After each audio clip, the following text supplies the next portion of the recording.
everyone, and welcome back to the workbench. Today I'm going to be bringing you my review of a Ruger pistol. This is actually the SR9 series pistol. Let's go ahead and get this thing out. This of course is completely unloaded, nothing in the magazine, nothing in the chamber, no ammunition present on the workbench. This firearm comes in the case like you see it here. You get a whole bunch of material from Ruger, including a manual and such. You get what Ruger calls their speed loader, you get a spare magazine, and of course the Ruger lock. So let's go ahead and take the pistol out and set the rest of this aside. So this Ruger SR9 full size has an MSRP of $569. Cheapest that I could find it as of April 2016 was $439 brand new, with an average price right around $479. This is a semi-automatic striker-fired pistol. Of course it is full size, as you can see. This is chambered in the 9x19 Luger, which approximate cost for that ammunition right now is right around 27 cents a round for decent training ammunition, full metal jacket, and about 79 cents a round for a good quality personal defense round. The frame material here is black glass-filled nylon. The slide is a brushed stainless steel, and the finish is matte. They say it's matte, but of course it's a little shiny here, but it is brushed stainless. The weight of the unloaded gun, as you see it here, 22.85 ounces. Weight of the empty magazine is 3.15 ounces. Both together, 26 ounces. Weight of a full magazine is 9.44 ounces, and the weight of the completely loaded gun with a full magazine plus one in the chamber comes in at 32.66 ounces, so just over 2 pounds.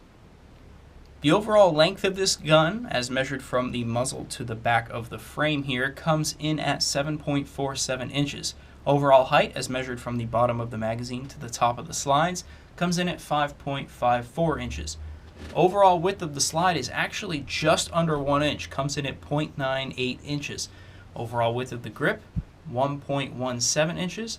Widest part of the gun is 1.25 inches, and that is actually the ambidextrous safety down here. The barrel length is 3.99 inches. Magazine capacity, of course, full size, right? So it is 17 rounds. Trigger pull weight is 5.25 pounds, so really not bad. Trigger type is double action only.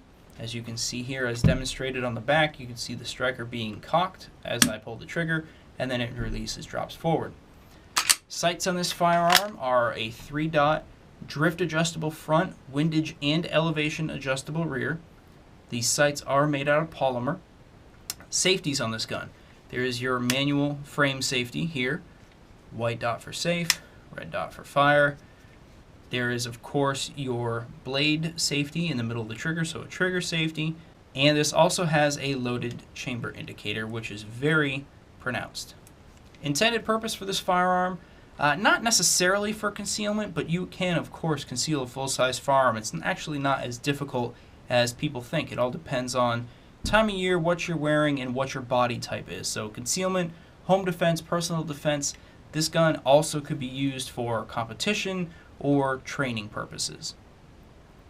Unique features, ambidextrous magazine release, ambidextrous safety. As you can see here, I'm not really left-handed, but you can operate both of those if you were left-handed and not have to do it the right-handed way.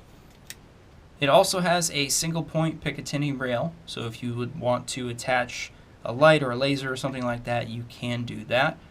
Options, it's got a reversible back strap here.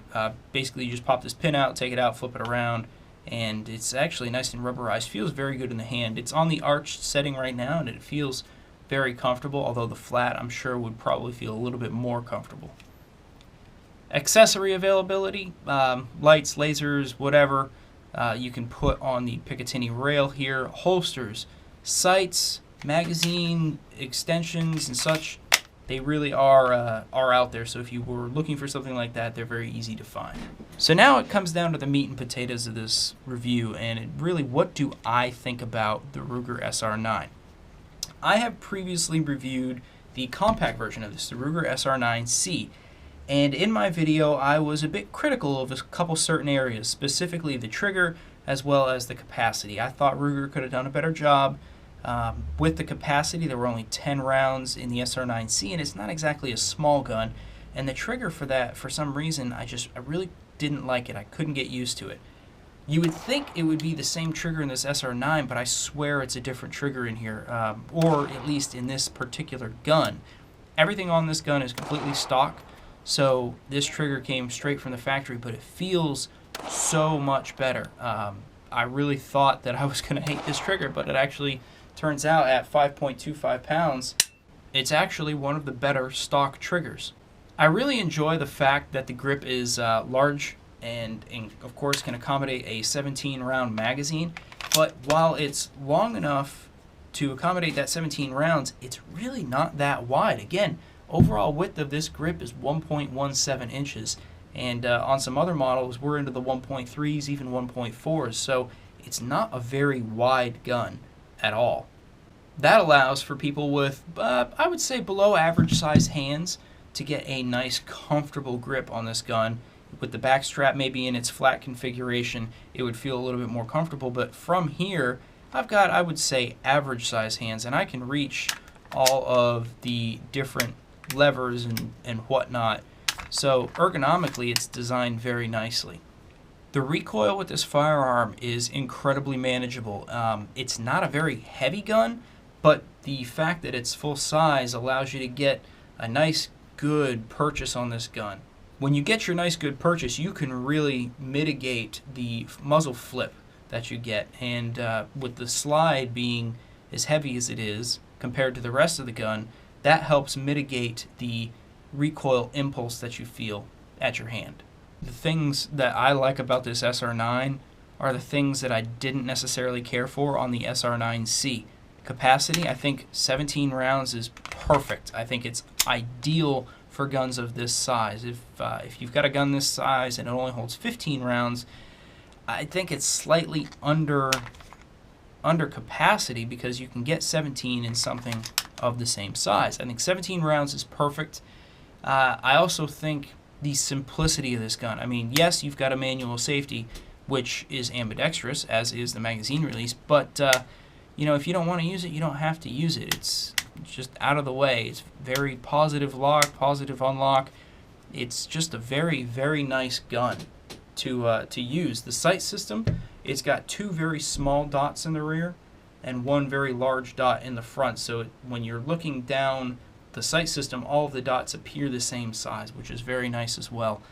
I really like this SR9. I wasn't a fan of the SR9C, but I'm sold on this SR9. I think it would be something that I would personally purchase. I really like it. I would go out, I'd have no problems going out and competing with something like this. It's very similar in size and feel to the MMP9, which I choose to compete with. So I really like this SR9. Ruger did a very good job on this gun. So let's show you how to break it down. Magazine out. Lock your slide to the rear, just like the SR9C. You've got this piece here which you need to punch out. You push on that button, pull from this side. Once that comes out, let it go forward, pull the trigger, comes apart. Once inside, as you can see, it looks a little more busy than some other striker-fired pistols, but it's still pretty simple in its design. Recoil spring is completely captured. Striker block right there. Of course, it is a double action only trigger, so you're cocking the striker every single time you pull the trigger. But at 5.25 pounds, it's a very nice trigger. Reassembly is just locking it to the rear, push your tab back in, and you're good to go. So really that sums it up. I think if you are considering getting the SR9, I think it is a wonderful, wonderful option. It's not that expensive. Again, average price right around $480. If you can find it cheaper than $480 brand new, you're getting a fantastic deal on this. And really, used ones, Ruger is such a big name. They're going to stand behind their product.